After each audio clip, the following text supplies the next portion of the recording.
আমার প্রিয় দশম শ্রেণীর ছাত্রছাত্রীরা, রাত পোহালেই তোমাদের সেকেন্ড ইউনিট টেস্ট ইতিহাস পরীক্ষার এই দোরগোড়ায় দাঁড়িয়ে তোমাদের জন্য নিয়ে চলে এলাম ইতিহাস বিষয়ে 4 ও 8 মার্কের একটা কমপ্লিট সাজেশন।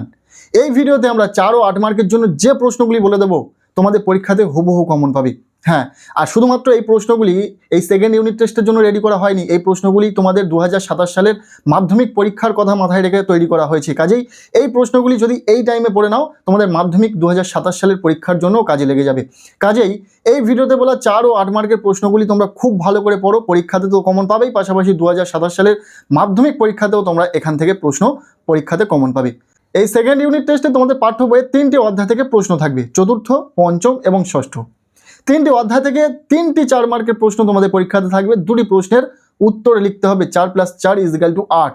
খুব সহজে এই 8টি নম্বর তোমরা পাবে। এছাড়াও 8 মার্কের জন্য কোনো স্কুলের প্রশ্নপত্রে 3টি প্রশ্ন থাকতে পারে, আবার কোনো স্কুলের প্রশ্নপত্রে 2টি প্রশ্ন থাকতে পারে। তার মধ্যে থেকে তোমাদেরকে একটি প্রশ্নের উত্তর লিখতে হবে এবং সেখানেও রয়েছে 8 নম্বর।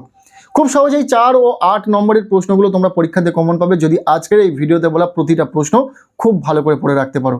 তো চলো প্রত্যেকটি প্রশ্ন অধ্যায় ভিত্তিক দেখে নেওয়া যাক। প্রত্যেকটি প্রশ্ন আমরা অধ্যায় ভিত্তিক দেখে নেব। প্রথমে 4 মার্কের জন্য কোন প্রশ্নগুলি গুরুত্বপূর্ণ রয়েছে অধ্যায় ভিত্তিক সেই প্রশ্নগুলো দেখে নেব। দেন আমরা 8 মার্কের জন্য কোন প্রশ্নগুলো পড়তে হবে পরীক্ষার ঠিক আগের মুহূর্তে সেটা বলে দেব।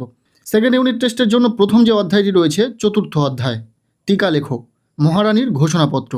ভীষণ ইম্পর্টেন্ট পরীক্ষার জন্য। মহারানী ঘোষণাপত্র পরীক্ষা দিয়ে এসে গেছে এমন একটি টিকা। এছাড়াও ভারত মাতা চিত্রটাও দেখে রাখবে, এটা এক্সট্রা। এরপর দ্বিতীয় যে প্রশ্নটি রয়েছে, জাতীয়তাবাদের প্রসারে হিন্দু মেলার ভূমিকা বিশ্লেষণ করো। এটিও ভীষণ ইম্পর্টেন্ট একটি প্রশ্ন, পরীক্ষার জন্য গুরুত্বপূর্ণ রয়েছে। এর মাধ্যমে তোমরা কিন্তু হিন্দু মেলা প্রতিষ্ঠার উদ্দেশ্য বা তাৎপর্যটাও জানতে পারবে। তাই যদি পরীক্ষাতে হিন্দু মেলা প্রতিষ্ঠার উদ্দেশ্য বা তাৎপর্য পড়ে তাহলে তোমরা কিন্তু লিখতে পারবে। যাই হোক, এরপর 3 নম্বর প্রশ্ন দেখে নাও। গোড়া উপন্যাসটি কিভাবে জাতীয়তাবাদী চেতনা বিস্তারে সহায়ক হয়েছিল? ইম্পর্টেন্ট প্রশ্ন। চতুর্থ অধ্যায় থেকে মূলত এই 3টি প্রশ্ন দেওয়া হলো, যে 3টি প্রশ্ন তোমরা খুব ভালো করে পড়ো, পরীক্ষাতে এখান থেকেই কমন পাবে। এর বাইরে প্রশ্ন আসার সম্ভাবনা একদম নেই বললেই চলে। এরপর রয়েছে পঞ্চম অধ্যায়, যেখান থেকে 4 মার্কের জন্য বেশ কয়েকটি প্রশ্ন গুরুত্বপূর্ণ রয়েছে, যেগুলি তোমাদেরকে খুব ভালো করে পড়তে হবে। প্রথম প্রশ্ন, শ্রীরামপুর মিশন প্রেস কিভাবে একটি অগ্রণী প্রতিষ্ঠানে পরিণত হয়? ভীষণ ইম্পর্টেন্ট একটি প্রশ্ন, খুব ভালো করে পড়বে। এছাড়াও এখান থেকে দ্বিতীয় যে প্রশ্নটি রয়েছে এটিও ভীষণ ইম্পর্টেন্ট, পরীক্ষাতে আসে। কারিগরি শিক্ষার বিকাশে বেঙ্গল টেকনিক্যাল ইনস্টিটিউটের ভূমিকা লেখো। এছাড়াও প্রশ্নটি ঘুরিয়ে দিতে পারে, কারিগরি শিক্ষার বিকাশে বেঙ্গল টেকনিক্যাল ইনস্টিটিউট না দিয়ে বিটিআই এর ভূমিকা। বিটিআই একই কথা, সো প্রশ্নটি একই। খুব ভালো করে প্রশ্নটিকে রেডি করো, পরীক্ষাতে আসতে চলেছে। এরপর 3 নম্বর প্রশ্ন, জাতীয় শিক্ষা প্রসারে রবীন্দ্রনাথ ঠাকুরের অবদান কী ছিল? এটিও ভীষণ ইম্পর্টেন্ট।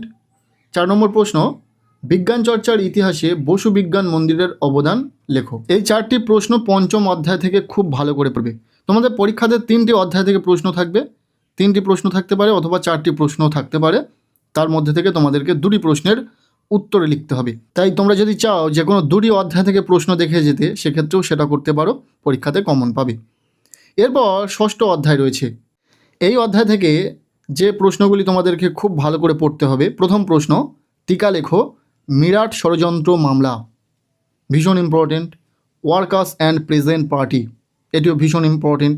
পরপর এই 2টি টিকা খুবই ইম্পর্টেন্ট। এছাড়াও একা আন্দোলন বা কংগ্রেস সমাজতন্ত্রী দল, এই 2টি টিকা এক্সট্রা দেখে রাখবে। এই অধ্যায় থেকে মূলত টিকা আসে। এরপর দ্বিতীয় প্রশ্ন, বঙ্গভঙ্গ বিরোধী আন্দোলনে কৃষক শ্রেণী যোগদান করেনি কেন? এটিও ভীষণ গুরুত্বপূর্ণ একটি প্রশ্ন। 3 নম্বর প্রশ্ন, বারদৌলি সত্যাগ্রহের প্রতি ভারতীয় কংগ্রেসের কিরূপ মনোভাব ছিল? ষষ্ঠ অধ্যায় থেকে মাত্র এই 3টি প্রশ্ন দিলাম। মূলত প্রথমে যে টিকা বলেছি তার মধ্যে ওয়ার্কার্স অ্যান্ড প্রেজেন্ট পার্টি, এই যে টিকাটি, এটা কিন্তু তোমাদের পরীক্ষাতে এসে গেছে ধরে নাও। এই প্রশ্নটি ভীষণ ইম্পর্টেন্ট। সো এই কটি প্রশ্ন তোমরা কিন্তু ষষ্ঠ অধ্যায় থেকে খুব ভালো করে পড়বে 4 মার্কের প্রশ্নের জন্য। এবার আমরা দেখে নেব সেকেন্ড ইউনিট টেস্টে তোমাদের 8 মার্কের জন্য ঠিক কোন প্রশ্নগুলো গুরুত্বপূর্ণ রয়েছে। ইতিহাস পরীক্ষাতে 8 মার্কের কোন প্রশ্নগুলো আসবে? চতুর্থ, পঞ্চম এবং ষষ্ঠ, এই 3টি অধ্যায় থেকে তোমাদের প্রশ্ন হবে। পরীক্ষাতে 2টি অথবা 3টি প্রশ্ন থাকতে পারে, তার মধ্যে থেকে তোমাদেরকে একটি প্রশ্নের উত্তর লিখতে হবে। প্রশ্নের মান 8।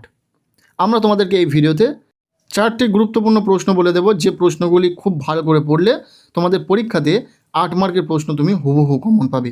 সো চলো অধ্যায় ভিত্তিক 8 মার্কের জন্য কোন প্রশ্নগুলি পড়তে হবে দেখে নাও। প্রথমে রয়েছে চতুর্থ অধ্যায়। এখান থেকে 8 মার্কের জন্য প্রথম প্রশ্ন, 1857 খ্রিস্টাব্দের মহাবিদ্রোহের প্রতি শিক্ষিত বাঙালির সমাজের কীরূপ মনোভাব ছিল। ভীষণ সাজেস্টিভ একটি প্রশ্ন, পরীক্ষাতে আসে মহাবিদ্রোহ নিয়ে প্রশ্ন, এবং এবছরে এই প্রশ্নটি বেশি গুরুত্বপূর্ণ রয়েছে।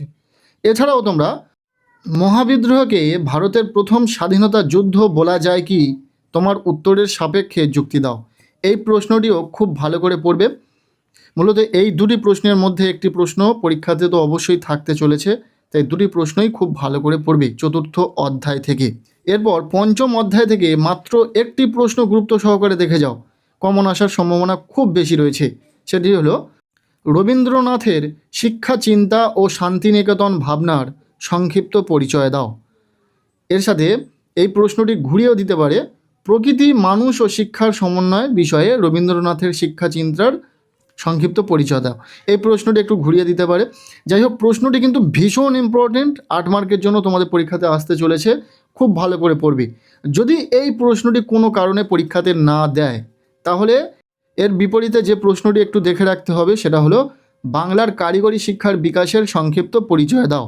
এটা এক্সট্রা দেখে রাখবে, এটা কিন্তু মেন প্রশ্নের সঙ্গে গুলিয়ে ফেলো না, এটা এক্সট্রা দিলাম, যাদের সময় থাকবে তারা শুধু এই প্রশ্নটি পড়ে যাবে। এরপর রয়েছে ষষ্ঠ অধ্যায়। এখান থেকে 8 মার্কের জন্য দুটি প্রশ্ন গুরুত্বপূর্ণ রয়েছে, দুটি প্রশ্নই পরীক্ষাতে আসার সম্ভাবনা রয়েছে। কি কি? প্রথম, বিংশ শতকের ভারতের উপনিবেশ বিরোধী আন্দোলনে বামপন্থীদের ভূমিকা আলোচনা করো। ভেরি ভেরি ইম্পর্টেন্ট একটি কোশ্চেন, খুব ভালো করে তোমাদেরকে পড়তে বলবো। এই প্রশ্নটি পরীক্ষাতে এসে গেছে এমন একটি প্রশ্ন, সবার প্রথম কিন্তু এই প্রশ্নটি পড়বে 8 মার্কের জন্য।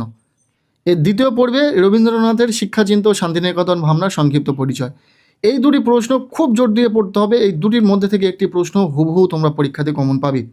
এছাড়াও এই অধ্যায় থেকে আরও একটি গুরুত্বপূর্ণ প্রশ্ন হলো দ্বিতীয় প্রশ্নটি, ভারত ছাড়ো আন্দোলনের কারণ ও গুরুত্বগুলি আলোচনা করো। ষষ্ঠ অধ্যায় থেকে এই দুটি প্রশ্ন গুরুত্ব সহকারে পড়বে, আর পারলে 20 শতকের ভারতের শ্রমিক আন্দোলনের বিবরণ দাও। এটা এক্সট্রা দেখে রাখতে পারো, যাদের সময় থাকবে তারা এই এক্সট্রা প্রশ্নটি দেখে যাবে। সো এই ছিল ইতিহাস পরীক্ষার ঠিক আগের মুহূর্তে 4 ও 8 মার্কের জন্য একটা কমপ্লিট সাজেশান। পরীক্ষাতে আশা করব এখান থেকেই প্রশ্ন তোমরা কমন পাবে, এর বাইরে প্রশ্ন হওয়ার সম্ভাবনা খুব বেশি নেই। সো ভিডিওটি কেমন লাগলো অবশ্যই কমেন্ট করে জানাও। ভিডিওটি ভালো লেগে থাকলে লাইক করে দাও, চ্যানেলে নতুন হলে চ্যানেলটিকে সাবস্ক্রাইব করে রাখো, আর পারলে ভিডিওটি প্রচুর প্রচুর শেয়ার করে দাও।